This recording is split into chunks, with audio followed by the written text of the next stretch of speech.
अग्निर्ज्योतिर्ज्योतिरग्निः स्वाहा। ओम रामाय नमः। नमस्कार प्रिय दर्शकों, आप सभी का स्वागत है आपके अपने आध्यात्मिक चैनल ज्योतिष ज्योति में। आज हम लेकर आए हैं 30 मार्च का दिव्य और गूढ़ राशिफल, विशेष रूप से मेष राशि के जातकों के लिए। इस भविष्यवाणी को बहुत ध्यान से सुनिए, क्योंकि आज की ग्रह स्थिति साधारण नहीं है। ये दिन आपके जीवन में गहरे संकेत लेकर आया है। वीडियो शुरू करने से पहले एक छोटी सी विनती, कमेंट में अपने इष्ट देव या कुल देवता का नाम अवश्य लिखें और इस वीडियो को लाइक ज़रूर करें, जिससे आपके जीवन में सकारात्मक ऊर्जा का प्रवाह बना रहे। अब बात करते हैं 30 मार्च की। इस दिन मंगल ग्रह, जो कि आपकी राशि के स्वामी हैं, एक विशेष स्थिति में प्रवेश कर रहे हैं। साथ ही शनि की दृष्टि और राहु का प्रभाव मिलकर आपके जीवन में कुछ ऐसे संकेत दे रहे हैं जिन्हें समझना अत्यंत आवश्यक है। आज के दिन आपके लग्न भाव पर विशेष प्रभाव पड़ रहा है, जिससे आपके मन में अचानक बेचैनी, उलझन और बिना कारण का डर उत्पन्न हो सकता है। कई जातकों को ऐसा लगेगा जैसे कोई अदृश्य शक्ति उनके निर्णयों को प्रभावित कर रही हो। देखिए, मैं आपको डराना नहीं चाहता, लेकिन ग्रहों की स्थिति ये संकेत दे रही है कि कुछ नकारात्मक ऊर्जा आपके आसपास सक्रिय हो सकती है। ये किसी व्यक्ति की ईर्ष्या, नज़र दोष या नकारात्मक सोच का परिणाम भी हो सकता है। इसलिए आज आपको अत्यंत सावधान रहना होगा। आपके चतुर्थ भाव में चंद्रमा की स्थिति ये बता रही है कि घर के वातावरण में अचानक तनाव या अशांति आ सकती है। छोटी छोटी बातों पर विवाद हो सकता है, इसलिए आज अपनी वाणी पर नियंत्रण रखें। एक छोटी सी कहानी मैं आपको बताना चाहता हूँ। एक व्यक्ति था जो हमेशा अपने जीवन में परेशान रहता था। उसे लगता था कि कोई उस पर कुछ गलत कर रहा है, लेकिन जब उसने अपने अंदर की शक्ति को पहचाना और भगवान पर विश्वास रखा, तो धीरे धीरे उसकी सारी परेशानियां समाप्त हो गईं।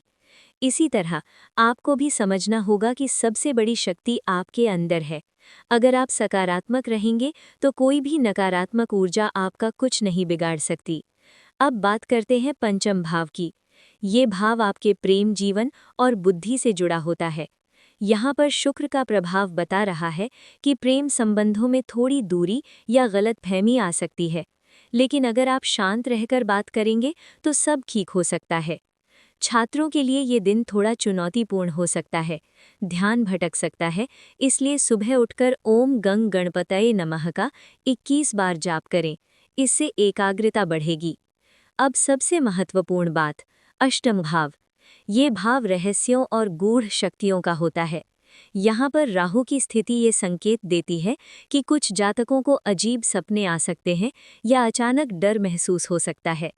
ऐसे में घबराने की आवश्यकता नहीं है। बस अपने घर में दीपक जलाएं और हनुमान चालीसा का पाठ करें। इससे सारी नकारात्मक ऊर्जा दूर हो जाएगी। अगर संभव हो तो आप एक बार उज्जैन में महाकालेश्वर मंदिर या वाराणसी में काशी विश्वनाथ मंदिर या तिरुपति बालाजी मंदिर के दर्शन अवश्य करें। इन स्थानों की ऊर्जा इतनी प्रबल है कि आपके जीवन से हर प्रकार की बाधा स्वतः समाप्त हो जाएगी। अब बात करते हैं दशम भाव की, जो कि आपके करियर और व्यवसाय से जुड़ा है। यहाँ पर सूर्य की स्थिति आपको नए अवसर दे रही है, लेकिन निर्णय लेते समय जल्दबाजी ना करें। व्यापार करने वाले जातकों के लिए आज का दिन मिश्रित रहेगा। सुबह 9:15 से 10:45 का समय शुभ है। इस समय में कोई भी महत्वपूर्ण निर्णय लें। ध्यान रखें, आज का राहु काल लगभग दोपहर 1:30 से 3 बजे तक रहेगा।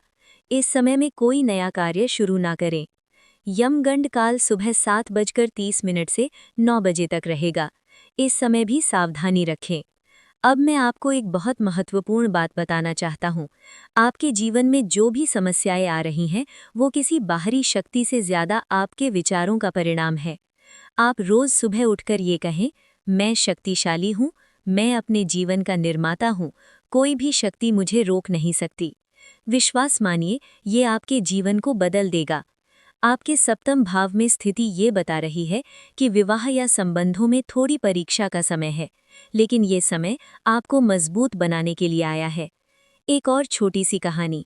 एक किसान था जो हर बार असफल होता था, लेकिन उसने कभी हार नहीं मानी और एक दिन वही किसान सबसे सफल व्यक्ति बन गया।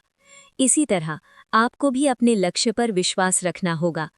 आज के दिन भगवान शिव का जलाभिषेक करें और काले तिल का दान करें। इससे आपके जीवन में स्थिरता आएगी।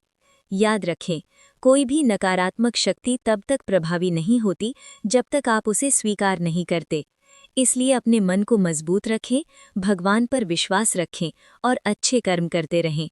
आपका समय बदलने वाला है, बस आपको धैर्य रखना है और अपने अंदर की शक्ति को पहचानना है।